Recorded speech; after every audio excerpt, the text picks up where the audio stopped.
잠자리에 들기 전에 스트레스 해소에 좋은 재미있는 황야 건축 에피소드를 누가 거부할 수 있을까요? 이것은 불면증에 시달리는 사람들에게 희소식이며 이 영상을 보면 분명히 꿀잠을 잘 수 있을 것입니다.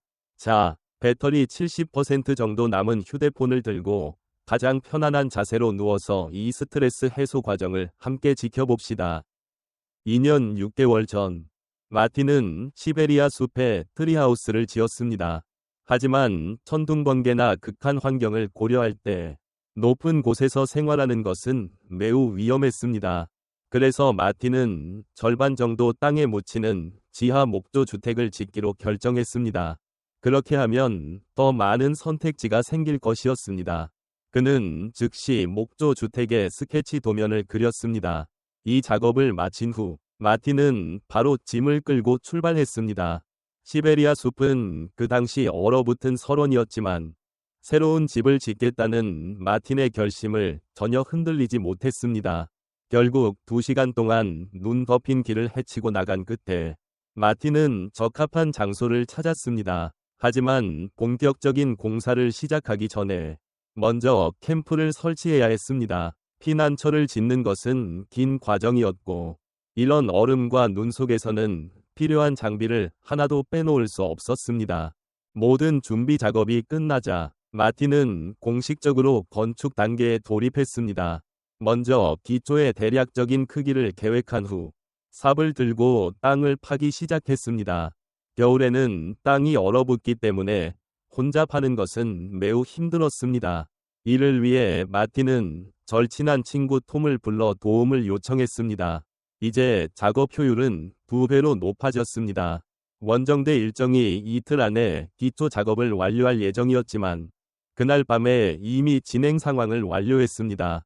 하루 종일 수고한 자신을 위로하기 위해 저녁 식사는 매우 푸짐하게 준비했습니다.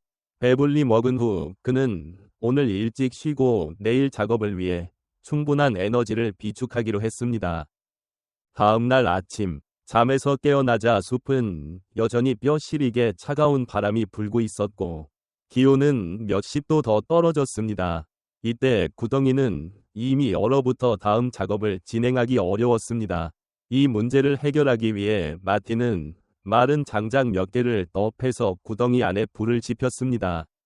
이렇게 하면 얼어붙은 땅이 다시 녹아내려 마틴이 기초에 네 모퉁이의 기둥을 세울 구덩이를 파기 쉬워질 것이었습니다. 이 작업을 마친 후 이제 도면에 따라 해당 통나무들을 톱질하면 되었습니다. 겨울 숲에는 마른 나무 자원이 풍부하여 마틴은 쉽게 재료를 모을 수 있었습니다. 얼마 지나지 않아 그는 건축에 사용할 통나무들을 충분히 모았습니다. 그런 다음 그는 통나무들을 차례대로 구덩이에 박았습니다. 통나무들 사이를 더 잘 연결하기 위해 마틴은 통나무들의 해당 홈을 파냈습니다. 올려놓은 후에는 하나하나 긴 못을 박아 고정했습니다. 완성된 골격은 구조가 단순해 보였지만 견고함에 있어서는 흠잡을 데가 없었습니다. 상대적으로 편안한 환경에서 작업하기 위해 마틴은 날씨가 따뜻해진 후 다시 이곳으로 돌아왔습니다. 이때는 추운 겨울은 없었지만 새로운 문제들이 연이어 발생했습니다. 눈이 녹으면서 땅이 질척해져서 이전에 설치했던 골격의 기초가 불안정해졌습니다. 그래서 그는 눈물을 머금고 그것들을 해체해야 했습니다. 이 골치 아픈 진흙들도 모두 깨끗이 치워야 했습니다. 그리고 이전에 계획했던 계단은 구덩이가 깊어지면서 몇 칸 더 파내야 했습니다. 두 사람이 오전 내내 쉬지 않고 파낸 끝에 확대된 구덩이를 얻었습니다. 하지만 이 작업을 마치자마자 하늘에서는 또다시 눈발이 흩날리기 시작했습니다. 다행히 이 눈은 그리 오래 내리지 않아 파놓은 기초 구덩이에 큰 영향을 주지 않았습니다. 만일의 사태에 대비하여 마틴은 마른 나무에서 껍질을 벗겨내어 계단 위에 깔았습니다. 이렇게 하면 붕괴를 막을 수 있었습니다. 구덩이가 비례적으로 커졌기 때문에 더 긴 통나무들을 다시 모아야 했습니다. 다행히 마른 나무는 지천에 널려 있었고 좋은 친구의 도움 덕분에 마틴의 작업 효율은 그리 낮지 않았습니다. 얼마 지나지 않아 그들은 충분한 통나무를 모았습니다. 이전의 교훈을 바탕으로 이번에 마틴은 통나무 바닥에 방부 페인트를 칠했습니다. 숲에는 벌레가 많기 때문에 이렇게 하면 나무 골격이 더 오래 견딜 수 있었습니다. 이제 통나무를 구덩이에 박고 바닥을 흙으로 단단히 다져 고정할 수 있었습니다. 이 과정은 복잡하지 않았고 도면의 구조대로 재현하기만 하면 되었습니다. 통나무들 사이의 연결에는 마틴이 길고 굵은 못을 사용했습니다. 이렇게 하면 골격이 흔들리지 않고 단단히 고정될 수 있었습니다. 대략적인 골격이 설치된 후 마틴은 방수포를 꺼내 골격과 구덩이 벽 사이에 놓았습니다. 이렇게 하면 모래가 실내로 들어오는 것을 막을 수 있을 뿐만 아니라 흙에서 올라오는 습기도 차단할 수 있었습니다. 중간에 빈 공간은 모래로 채웠습니다. 다른 두 벽도 같은 방식으로 만들었습니다. 이 작업은 그리 어렵지 않았고 두 명이 좋은 친구가 적극적으로 도와주어서 목조 주택 건설 과정이 훨씬 간단해졌습니다. 곧 목조 주택은 대략적으로 완성되었고 외관도 도면과 1:1로 재현되었습니다. 마지막으로 그들은 많은 가늘고 짧은 통나무들을 다시 모아 골격 위에 지붕 타일로 깔았습니다. 못을 박아 고정한 후 방수포를 덮었습니다. 하지만 마틴은 늘 꼼꼼하게 일하는 편이라 그 위에 흙 한 층을 깔고 나서 그 위에 또 한 층의 방수포를 깔아 지붕에 2차 방수 테스트를 했습니다. 지하에 거주하기 때문에 실내에 조금이라도 습기가 있으면 불편했기 때문이었습니다. 마지막은 당연히 흙으로 덮는 작업이었습니다. 목조 주택의 응폐성을 높이기 위해서였습니다. 이제 누가 지나가더라도 쉽게 발견하지 못할 것입니다. 이제 이 지하 오두막은 거의 완성되었습니다. 실내 공간은 매우 넓었고 전면 벽에는 큰 창문이 나 있었습니다. 게다가 이 집은 남향이라 실내 채광이 매우 좋았습니다. 다만 이 질척이는 바닥 때문에 골치가 아팠습니다. 하지만 마틴은 먼저 바닥을 깔지 않고 대신 산 아래 제재소로 가서 나무 토막 몇 개를 가져와 목조 주택의 창문을 만들었습니다. 창문 크기가 미리 남겨둔 공간과 다소 차이가 있었지만 큰 문제는 아니었습니다. 이를 위해 마틴은 많은 톱밥을 준비하여 창틀의 상단과 하단에 채워 넣은 다음 나사못을 박았습니다. 이렇게 하면 창문 고정 문제를 완벽하게 해결할 수 있었습니다. 이어서 마틴은 온라인에서 구입한 여닫이 창문을 같은 방식으로 박아 넣었습니다. 이렇게 하여 실내 환기 문제도 해결되었습니다. 마지막으로 폼 실란트로 창문 틀 사이의 틈새를 채워 벌레가 실내로 들어오는 것을 막았습니다. 그리고 앞으로 추운 겨울에도 찬 바람이 들어오는 것을 막을 수 있었습니다. 이 작업을 마친 후 마틴은 나선형 드릴로 바닥에 구멍을 뚫었습니다. 그런 다음 적당한 굵기의 통나무를 찾아 적당한 길이로 자른 후 파놓은 기초 구덩이에 박았습니다. 마지막으로 긴 못을 박아 벽에 고정했습니다. 중간 부분은 마틴이 전기톱으로 통나무를 잘라내어 공간을 남겨두었는데 나중에 벽난로를 놓을 자리로 사용할 계획이었습니다. 이렇게 하면 실내 공간을 많이 차지하지 않을 것입니다. 벽난로의 연통 구멍은 도구를 사용하여 바로 위에서 벽난로까지 연결하면 되었습니다.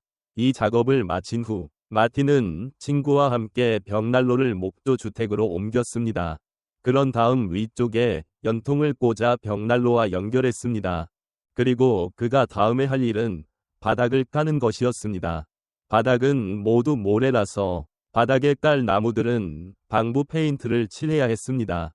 바닥에는 2개의 집수 구멍도 남겨두었습니다. 그 시각, 톰은 산 아래 목재 공장에서 나무판을 사왔습니다. 적당한 길이로 자른 다음 통나무 위에 깔고 마지막으로 못을 박아 고정했습니다. 이제 훨씬 보기 좋아졌습니다. 그리고 밤에 잘 침대는 마틴이 통나무 2겹을 깔아 지면에서 오는 습기를 최대한 차단했습니다. 그런 다음 나무판을 깔아 침대판으로 삼고 마지막으로 못으로 고정했습니다. 완성된 침대에 누워보니 편안함도 매우 좋았습니다. 물론 마지막 작업은 방충 페인트를 칠하는 것이었습니다. 벌레가 침식하는 것을 막는 동시에 나무판도 훨씬 윤이 났습니다. 마르는 동안 마틴은 집 주변에 잔디 씨앗을 고르게 뿌렸습니다. 나중에 잔디가 자라면 목조 주택의 음폐성이 한 단계 더 높아질 것입니다. 반달이 지난 후 마틴은 이 지하 목조 주택으로 다시 돌아왔습니다. 이전에 뿌린 잔디 씨앗은 매우 잘 자라 집 전체가 푸른빛으로 가득했습니다. 마틴은 기대에 부풀어 실내로 돌아왔습니다. 이때 페인트 칠한 바닥은 이미 완전히 말라 있었습니다. 실내 공간을 효율적으로 활용하기 위해 마틴은 절단기를 사용하여 침대판에 구멍을 냈습니다. 아래에는 넓은 공간이 있었고 마틴은 그곳을 창고로 사용할 작정이었습니다. 이를 위해 그는 경첩 2개와 판자를 준비했습니다. 이렇게 하여 자유롭게 여닫을 수 있는 덮개를 만들었습니다. 아래에 삽으로 구멍을 판 다음 마지막으로 저장 용기를 그 안에 넣었습니다. 땅속에 묻어두면 보관 기능이 있어 음식의 유통기한을 늘릴 수 있었습니다. 마틴은 또한 덮개에 구멍을 내어 덮개를 열고 음식을 꺼내기 편리하게 했습니다. 작업이 끝난 후 그는 LED 조명띠를 꺼내 목조 주택 천장 주위에 고정했습니다. 실내가 훨씬 밝아졌습니다. 이때 벽난로 쪽 인테리어는 아직 개선할 여지가 있었습니다. 마틴은 이를 위해 특별히 고급 붉은 벽돌을 구입했습니다. 벽난로를 옮겨놓고 내부 공간을 좀 더 넓혔습니다. 마틴은 붉은 벽돌로 공간을 만들어서 흙과 직접 닿는 것을 피하고 습기가 올라오는 것을 막을 작정이었습니다. 공대생인 그가 벽돌을 쌓는 솜씨도 인류였습니다. 곧 깔끔한 공간이 완성되었습니다. 그런 다음 벽난로를 다시 제자리에 놓으니 이제 훨씬 보기 좋아졌습니다. 꼼꼼한 마틴은 연통 옆에 보온 솜을 채워 넣었습니다. 연통이 흔들리는 것을 막기 위해서였습니다. 마지막으로 연통을 순수 검은색으로 칠해서 눈에 덜 띄게 했습니다. 모든 준비 작업이 끝나자 마틴은 참지 못하고 벽난로에 불을 지폈습니다. 벽난로 안에서 장작이 활활 타오르면서 피어오르는 연기는 이곳에 따뜻한 온기를 더하는 듯했습니다. 이를 위해 마틴은 선풍기도 하나 샀습니다. 안에는 열 감지 센서가 있어서 뜨거운 벽난로 위에 놓으면 자동으로 돌아갔습니다. 이렇게 하면 벽난로에서 나오는 열을 퍼뜨려 실내를 더욱 따뜻하게 만들 수 있었습니다. 점심 식사로 마틴은 통조림 하나를 데워 먹었지만 매우 만족했습니다. 숲은 습도가 높아서 땅에 버섯이 많이 자랐습니다. 먹을 수 있는지는 알 수 없었지만 마틴은 많은 양을 따왔습니다. 오후에 마틴은 문을 만들 작정이었습니다. 밤에는 이곳에서 지낼 계획이었기 때문에 문이 없으면 안 되었습니다. 문틀을 고정한 후 그는 이전에 남은 나무 문을 사용하여 나사못과 함께 문의 본체를 만들었습니다. 완성 후 한번 끼워보고 크기가 적절한지 확인한 다음 병첩을 설치했습니다. 마지막으로 문틀에 고정했습니다. 이렇게 하면 피난처의 문이 완성됩니다. 밖에서 보기에도 흠잡을 데가 없었습니다.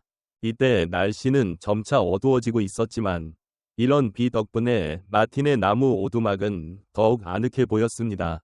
비가 조금 잦아들자 마틴은 모닥불을 피워 비에 젖은 셔츠를 말렸습니다. 이렇게 활활 타오르는 불꽃을 보니 아모는 식사 시간을 1시간 앞당기기로 결정했습니다. 기름을 팬에 넣고 데운 후 작은 메추라기들을 넣어 튀겼습니다. 그리고 각종 반찬을